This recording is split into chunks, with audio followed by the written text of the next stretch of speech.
Hey everybody, it's John Pollock here. Pleasure to be joined in studio by Misha Cirkunov, who will be in action taking on Nikita Krylov next Saturday night, December the 10th, at the Air Canada Centre in Toronto. And first of all, thanks so much for joining us here today, Misha. Thanks for having me. As you look at this fight, this is obviously a very big fight for you against Krylov, but getting to do it at the Air Canada Centre, was this something that was always kind of a bucket list goal for yours to fight in Toronto, or was it something that you didn't even know if that would be an option in your career?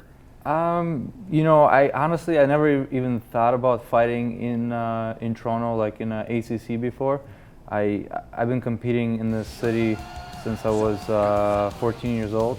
So I did many tournaments here. I beat many big names in here. So I kind of didn't even think about it. My whole life I wanted to fight in MGM Grand, and once I did that checklist, I just thought, I just want to kind of fight in Canada now, just so I don't have to pay tax here and there, Right. So I just, I'm happy to be fighting right here. There's going to be a huge support for me. My whole gym is going to be there. All my friends are going to be there. So it's just exciting, Do you find that there's any kind of a difference as you're getting closer to this event? People trying to get tickets out of you or stuff like. Some fighters, they will say there's a great pleasure in fighting away from home. It is true. As soon as the fight got announced and people start finding out that I'm fighting in the city, all of a sudden I have just many messages, just getting a ticket, getting this, getting that, and I start hearing from people that I never heard from in the last about 10 years. Everybody wants to get a free buy, and I'm not a ticket master, so I just direct them to where they can buy a ticket, and that's pretty much it.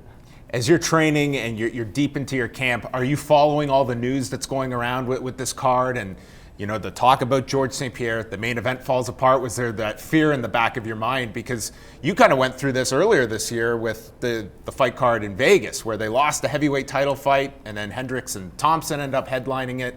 Were you following all of this, and were you worried at all? I follow everything, and it's kind of funny. It's just that's how it is. It's a fight game. When I started my professional career, I had about 10 people pull out of my fights.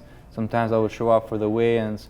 I would make my weight, and my opponent was not even there. Wow. So it happened to me many times. So I'm used to it.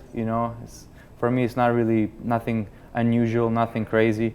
In this game, it's very easy to get injured. That's what people don't understand. Sometimes when you train really hard, you're doing all your Shark Tanks, hard sparring sessions, it's just so easy to get injured because, first of all, you're dropping in weight.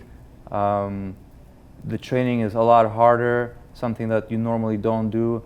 So the injuries, they do occur, and unfortunately, people have to pull out. And it's really understandable. And it's just really unfortunate that that was the main fight that a lot of people were looking forward to, and but what can we do?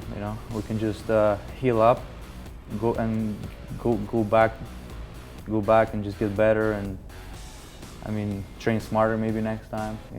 Is that something you try to balance? Obviously, fighters they want to train smart as much as possible. At the same time, you're preparing to fight the very best in the world, and that's a very difficult line to balance in how you prepare for a fight, that injuries are going to occur. You know what, it really is. And going into big fights, and you just knowing that you're going to have a really tough opponent, you want to train even harder than you train even for the last fight. But sometimes your body cannot take it, and the body breaks down. And I always had that at the back of my head, but I feel like, well, first of all, I never pulled out of a single fight I ever signed for, and I hopefully it will stay the same. But at the end of the day, like me personally, I don't have a coach. I'm a coach, So I listen to my own body. I don't listen to someone telling me, oh, you got to push harder, you got to do this. They don't know me. They don't know how I feel.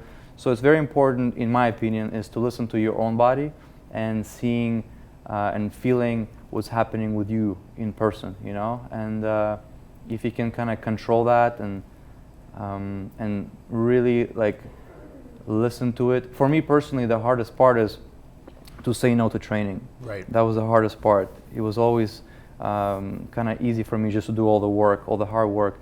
But saying no and calling everyone and cancel the training session, that's the most difficult part. But once you kind of understand that those things need to be done and you start doing them, then you really can, control, and it's a little bit easier to dictate so that you don't get injured, kind of thing, So. Did you ever have a bad experience with a coach that led you to the decision that you're just going to coach yourself? Because that's very unique in this sport. Ever since I was under a coach, I was 5-2, and after my last loss, I kind of thought, I don't want to lose ever again, and what I could possibly do to prevent that. And I just had to listen to myself, like I said before, I'm my own biggest critic, So I always listen to myself, and I always work on my biggest weakness. And ever since I started doing it, I'm undefeated, and I finished every single fight since then. So everything is going good. So I feel like, some people do need a coach, and I had many, many coaches, and I'm extremely thankful for them. I'm not saying that, you shouldn't have a coach or anything. I think without, you really have to, you really have to have a coach, but not just one coach. You have to be just open-minded. Just drop your ego, start, being open-minded, start talking to people, meeting people, training with people, and then just, go from there. But at the end of the day, you got to remember, it's just you and your opponent. So once you go in the cage, I don't care who's in your corner. It could be George St. Pierre. It could be some of the biggest names in the sport. It doesn't matter who's in your corner. It's just you and your opponent. And once you start getting punched in the face, what are you gonna coach, what should I do? Right. In my opinion, it doesn't work like that. For some people, it's just a mental aspect, knowing that they have a big name, somebody in the corner, that they'll have the comfort, For me personally, that comfort is knowing what I can do, and it's just me and my opponent. So I try to coach myself.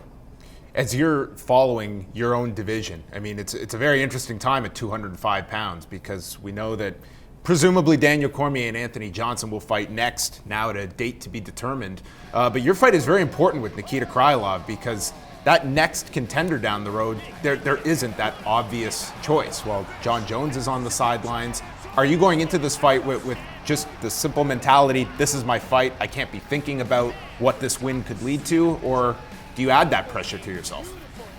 I mean, honestly, everyone is like, it's a big, big fight. Obviously, it's in my opinion, every fight is really, really important. If I didn't win my last fight, I wouldn't be fighting Nikita right now. I would be fighting somebody else. But knowing that I'm fighting a top 8 guy in the world, who's ranked number 8 in the world, I'm actually excited, because finally I'm getting the fights that I deserve, in my opinion.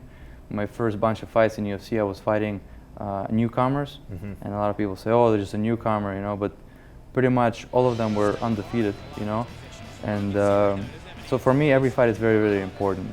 But now that I'm fighting guys that are ranked, and they are ranked as a favorite to win the fight, I love that. I don't want to be the favorite. Every time I would go in and I'm fighting kind of like no-name guy, even though they're monsters, and I'm the favorite, so everyone expects me to win. So I have even more pressure. Now, I love it that Nikita is a favorite, I hope that from now on, everyone I fight, they're a favorite, that's great, because then after I beat them, I'm going to take their name from them, and that's what I'm looking forward to do. And after Nikita, there's a lot of top guys, but I'm just really thankful for USADA that everyone's getting tested, and now it's who works harder and who wants it more, and I'm really confident in my skills. I've been doing it since I was about 8 years old. I've been competing in judo. I was a national team in judo, in wrestling, in Brazilian Jiu-Jitsu. Now I'm obsessed with boxing, kickboxing. I really believe I'm a true martial artist, and whoever is in front of me, we're gonna see who's better. When it comes to USADA, I mean, how frequent is that for you? And have you gotten those 6 a.m. knocks on the door that some fighters have? Oh yeah, I know pretty much the whole staff now, and they're really nice people, and I'm just so thankful for them, because now I know it's fair, and seeing how many people get cut with this and that, with proteins and stuff, I'm just really thankful for USADA that they do their hard work, and how tricky they are. For example, this is my 4th fight. I only had 3 fights, but this is my 4th fight, and I've been drug tested 9 times. Wow. So they do test me, you know, and I just hope that they test other guys as frequent as they test me, and even if they test them half as frequent as they've been testing me, I'm extremely thankful for that. And that's why I like fighting in UFC, because that's really the only organization in the world that kind of takes pride in doing that and spends money doing that. So I think it's really, really good for sport, just in general, you know. Did you follow the news on Wednesday involving the MMA Athletes Association? And is this something that you feel is something viable in the sport in your lifetime, in your career, that there could be some kind of association of fighters? I mean, you know, as everything gets involved, the sport gets involved, everything gets involved, people getting more mature about who's getting what and this and that. I mean, you know, I'm not exactly 100% educated on that, exactly what they're going to do. So I can't say, oh, this is great, because I have no idea what's coming. I'm not really educated. I never talked to anybody about like what's really going to happen. But seeing that in all the other professional sports, they have something like that in baseball, you know, basketball, football, all the biggest sports in the world where they have crazy fan base and all the athletes are happy. And clearly we see in MMA that we don't have anything like that. So it'll be interesting to see what's going to happen in 2017, you know. Like I said, I don't exactly know what they're going to do and what's happening, but hearing the numbers and percentages, what fighters get and what the ownership gets, is kind of, I think, you know, they're on the right track. And just getting fighters the recognition what we deserve, you know. A lot of people see just us fighting in the cage, you know. They don't see all the blood, tears, and sweat that happen just prepare for the fight, and just how much we dedicate towards this, you know. How strict the diet is, how strict the training routines are, you know. Like some people think, oh, you just train twice a day, but they don't see what you do when you wake up. They don't see what you do after training. It's pretty much, for me personally, I don't just train twice a day. I train the whole entire day, you know. And some people, they go to work from 9 to 5. Well, that was just my first session from 9 to 5, you know. Wow. Wake up, have coffee, go to train. After you train, rehydrate, eat well, go to sleep, take a nap, wake up, and do it again and repeat that, you know. Like, I don't go out at all, you know. The only time I do go out is just to a restaurant to get some food.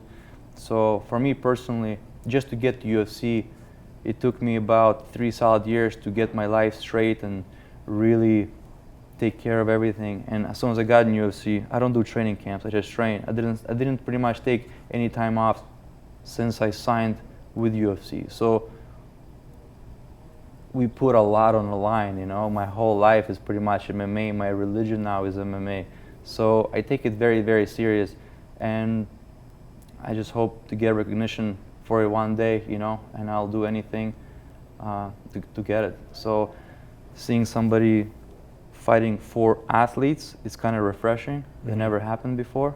So I don't know. We'll see what happens. It's a great way to put it, that this is for, in 2016, this is a full-time job for a UFC fighter, and you're paid 3 times a year. And that's, you can only do this for so much. This is not something you can be doing well into your 40s or 50s. There's a cutoff for every athlete. Oh yeah, it's like UFC says, it's as real as it gets. And if you're not willing to change your whole lifestyle and really become a true hardcore kind of fanatic about it, then your day will come. So it will catch up to you. And still, even if you go all in and you still do all that, you can still get knocked out in the first round, you know.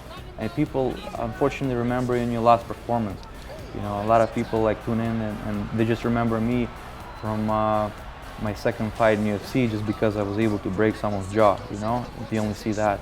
They didn't see all the hard work it took me and all the UFC veterans that I beat just to get in UFC, you know. They don't know about that. So it's very important just to win every fight. And like after you win the fight, just concentrate on the next one, you know. Last question, when you look at this fight on December the 10th, are you the kind of fighter that you visualize a fight and the different scenarios, or do you just leave it to that there's just so many variables in a fight that you can't necessarily prepare to that level? You know, there's so many variables in a fight, and a lot of guys like, you know, oh, I have a game plan and I'm gonna do this, this, this.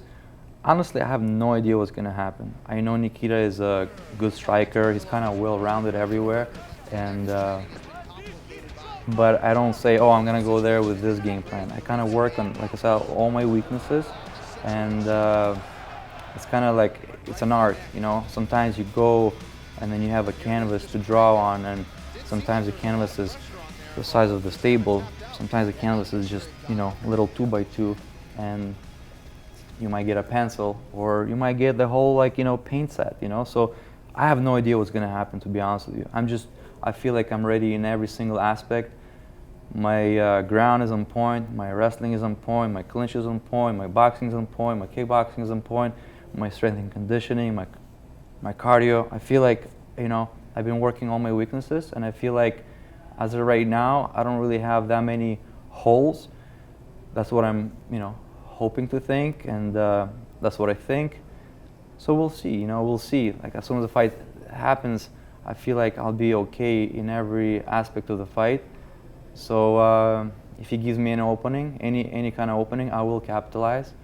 And I'm expecting for a war. I'm expecting to be bloody, and I'm expecting for the fight of the night, you know. Like, I just wish there were bonuses for submissions, you know, because my style, I submit people, and unfortunately they only appreciate the knockout artists. They don't appreciate the guys that have been doing grappling their whole life. And so I just hope for a really, really tough fight, and I'm hoping to be victorious at the end of it. Well, we're wishing you all the best going into December the 10th. It's Misha Cirkunov taking on Nikita Krylov, part of UFC 206 at the Air Canada Centre, Saturday night, December the 10th.